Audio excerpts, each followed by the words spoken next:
13-14 dekabrda Hazarın ýakasynaky Avaza kurort şäherçesinde Türkmenistanyň, Azerbaýjanyň we Türkiýanyň prezidentleriniň gatnaşmagyna üç taraply sammit geçer. Bloomberg neşri ýokary derejeli türk resmiýetlerine salgylanyp gepleşikleriň dowamyny Türkiýanyň prezidenti Recep Tayyip Erdoğanyň Türkmen gazynyň Türkiýanyň üstü bilen Ýewropa bazarlaryna iýerilmegi baradaky pikiri öňe sürjekdigini habar berýär. Bloomberg bilen anonimlik şertlerini gurrundaş bolan ýokary derejeli türk resmiýetleri Türkmen gazynyň ilki gämler bilen Azerbaýjana daşalmagy, ondan aňry Azerbaýjany Gürjistanyň we Türkiýanyň üstü bilen Ýewropa birikdirýän Günorta gaz koridoru gaz geçiricisine iýerilmegi baradaky pikirleriň öňe sürüljekdigini aýdýarlar. Türkmen resmiýetleri sammitiň gün tertibi barasyna medeniýetde çykyş etmeýärler. Ýewropa Birleşigi özüniň umumy gaz importunyň 45 götürümini Russiýadan öpçün edýärdi. Ýöne Russiýanyň Ukraina goşun girizmeginiň ýygyny geçen döwrüň dowamyny Halkara Energiýa Agentliginiň sanlaryna görä Ýewropa Rus energiýa ferişteleriniň importunyň möçberlerini azaldýar.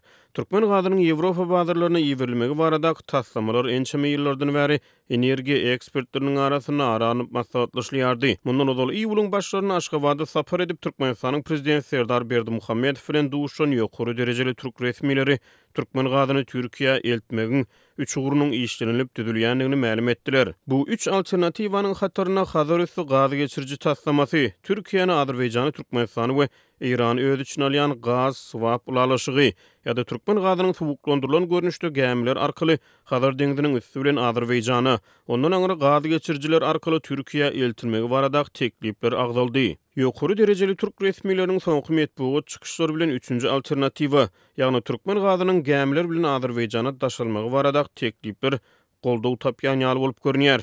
Energetika howpsuzlygy boýunça Britaniýaly bilermen John Roberts 12 dekabrda Azatlyk radiosyna beren interwýusynda mawy ýanygyjyň gaz daşaýjy ýörüýte gämler bilen Hazar deňiziniň üstünden Azerbaýjana daşalmagynyň mümkinçiliklerine syn berdi. Technically, it is possible to ship gas from Turkmenistan to Türkmenistanyň gazyny Azerbaýjana gämler bilen daşamak we ol ýerden Günorta gaz koridoruny aktarmak teknik taýdan mümkin. Ýöne täzirçilik jahtydan ol düýbünden manysız. Munyň iki sebäbi bar. Birinji sebäp onuň bahasy. Halkara Energiýa Agentligi 2010-njy ýylda gysylan tebii gaz daşamagyň mümkinçiliklerini teljerdi. Olar sonda gazy deňiz üstü bilen daşamagyň gaz geçiriji bilen deňiztirilende tas 2 sykymmada düşýändigi barada netije geldiler. Sol döwürlerde men käbir täzirçilik kampaniýalary bilen söhbetdeş bolanymda olar maňa gaz geçiriji arkaly iýermeň gazyň gämler arkaly daşalmagy bilen deňiztirilende tas 4 estetewürege arzan düşýändigini aýtdylar. by pipeline rather than by sea was probably 4 times as cheap. Diýip energiýa bilermen aýtdy. Ekspertiň pikiriçe mawy ýanygyjyň gämler bilen daşalmagyny ýoly goýmak onuň üçin zerur bolan gämçilik tesgallaryny gurup işe girizmek uzak wagt talap edýär. The second thing is that it takes time. First of all, you've got İkinjilik bilen bu wagt talap edýär. Munyň üçin siz ilk bilen Türkmen tarapynda gazy gysyjy tesgallary gurmaly. Ondan soňra siz ýa gysylan gazy daşap biljek ýörüýte gämleri gurmaly bolarsyňyz ýa-da barzalary, ýagny motorsyz ýük gämlerini we gysylan gazy niýetlenen we edil konteynerler ýaly aňsat barzalary ýüklenilýän ýörüýte gaz balonlaryny ýasamaly bolarsyňyz. Başgaça aýdylanda bu zatlaryň ählisini ýerine ýetirmeklik bir topar ýyla çeker. Bu zatlary bir näçe aýyň dowamynda ýerine ýetirip bolmaýar. Beýlik tarapdan gaz geçirijini ören tiz wagtda gurup bolýar. Galy berside gysylan gazyň daşalmagy aňry gitse 4-5 milliard kubmetr gazy daşamak üçin ise ýarap biler. Ýöne bu möçberden aňry geçse bu ykdysady taýdan üren amatyz bolýar. around 4 or 5 BCM maximum before it really becomes wholly uneconomic. Diýip ekspert aýtdy. Bilermene görä meselen barmasy kyn bolan sebitleri uzak adalary ýa-da arhipelaglara gaz taşymak üçin gämler amat bolup biler.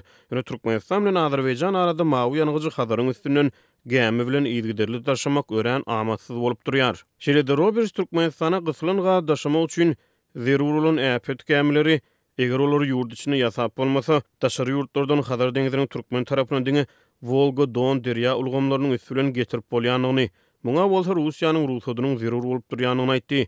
Şeýlelikde bilermen tebii gazy Hazar üstünden gämi bilen daşamagyň ören köp tagalla, zähmet we wagt talap edýändigini notady. Türkmenistanda adatdan daşary aýazly günlerde ýaşaýyş çaýlar ýylylyksyz galýar, suwupçunçylyk ulgamy sandan çykýar. Dekabr aýynyň başyndan beri howanyň temperaturasy birden peselip, soňky günlerde ýurdun demirgazyk sebitlerinde 20 gradusdan pese düşdi. 10-njy dekabrda paýtagtyň birnäçe etraplarynyň ýaşaýyş çaýlary suwsuz galdy. Azatlyk radiosynyň habarçysynyň sözlerine görä, ýerden sagat 10-da Parahat 2-4-de suw öçürilipdir, goňşy etraplardaky ýollarda gyzgyn suw akypdyr. Parahat 2-2'de adamlar yolun uğruna köp muktarda gızgın suwun akýanyny gördüler. Käbir öýlerde we 11-nji etrapçyda suw ýok, hatda ulak bilen suw getirdiler. Parahat 4-1-de suw, Parahat 7 etrapçysyny hem bu ýere bejerýän ulaklaryň ençemesi ugrady. Dip Azatlyň habarçysy 10-njy dekabrda gün ortadan ma'lum etdi. Günüň dowamında suw üçünçüligi Parahat 1-1-de hem kesildi. Soňra Parahat etrapçylarynyň ençemesinde we 11-nji etrapçyda suwsuz galan ýaşaýyş çaýlarynyň sany köpeldi. Çaýlaryň ençemesinde ýylylyk hem ýok. Azatlyň habarçysy üçünçüligiň kesilmeginiň resmi sebäplerini entek anyklap bilmedi. Bu aralykda ýurtda anomal sowuk howanyň saklanmagy dowam edýär. Demirgazyk sebetlerde temperatura 22 gradus çenli pese düşýär. Kadaly maýylykdan gar we noldan aşağı derejelere düşen temperatury bilen düýüp götür üýtgen howa Aşgabatda hyýladys çaýlaryny ýyladys bilen baglanyşykly betbaçylykly ýagdaý ýüze çykardy. Bu häkimetleriň ençemeli we ünsden düşürýän problemasy. Ýöne olar prokuratura tawsyrmak haýwatyny atyp ýaşaýjylary berilmeýän ýyladys üçin tölemäge zor bilen mejbur edip gelýärler. Dip habarçymyz aýtdy. Käbir ýaşaýyş çaýlarynda ýyladyş ulgamynda näse adlyklar ýüze çykýan bolsa, käbirlerinde ýyladyş ulgamy asla ýok.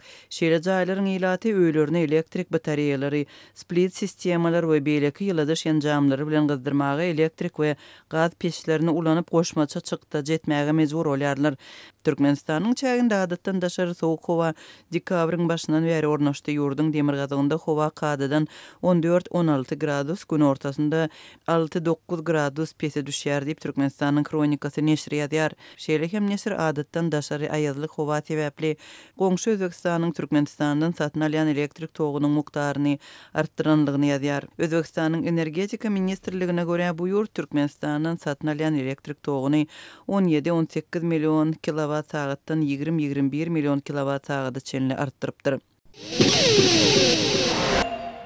Türkmen Hava Ýolları Agentliginde korrupsiýa jenaýetleriniň üstünün açylandygy barada habarlara garamazdan gullukda para almak we tejribesi dowam edýär. Ýolagçylardan biletleriň döwlet bahasynyň üstüne ýene 5 esse para sorulýar. Azatlyk radiosynyň Aşgabatda habarçysynyň maglumatyna görä, häkimetler para berme azaltmak maksady bilen indi gullugyň kasalarynda biletleriň bahasyny diňe bank kartlary arkaly kabul edip başladylar. Ýöne bu paranyň aradan aýrylmagyna ýardam bermedi. Kasa işgärleri online biletleriň haçan we haýsy wagtda internetde satyp çykaryljakdygyny bilýärler. Olar biletleriň tas ählisini satyn alyp, soňra da kassalaryň üstü bilen başga adamlara resmileşdirýärler. Ýa-da bilet almak isleýän raýatleriň sagty maglumatlaryny ençeme sagat ýa-da bir gün öňünden alyp galýarlar. Dip habarçy aýtdy. Kasa işgärleri döwlet bahasy 150 manat bolan bilet üçin 800 manat para soraýarlar.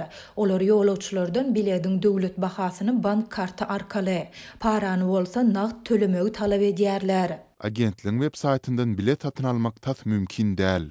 Dip habarçy sözüne goşdy. Adatlyk baýdylanlar barada Türkmen Hava Ýollarynyň goşmaça maglumat ýa kommentari alyp bilmedi. Prezident Serdar Berdimuhammedowyň 8-nji dekabrda geçiren Döwlet Howpsuzlyk Geňeşinde ýurdun baş prokuroru Türkmen Hava Ýollary Agentliginde korrupsiýa jenaýetleriniň üstünün açylandygyny hasabat berdi. Aşgabatlylaryň ençemesi korrupsiýa jenaýetlerinde aýyplanýanlaryň görkezilmegi bilen hiç sadyň üýtgemeýändigine ünsü çekip, muny häkimetleriň nowatdaky göz boýagçylygy atlandyrýar. Bu aralykda Lewap vilayatynyň Türkmenabad şäherinde ýüze gola ýaşaýjy global pandemiýanyň başynda halkara uçar gatnawlarynyň ýatyrylmagy zerarly ulanyp bilmedik uçar biletlerini gaýtadan dikeltmek ugrunda tagalla edýär.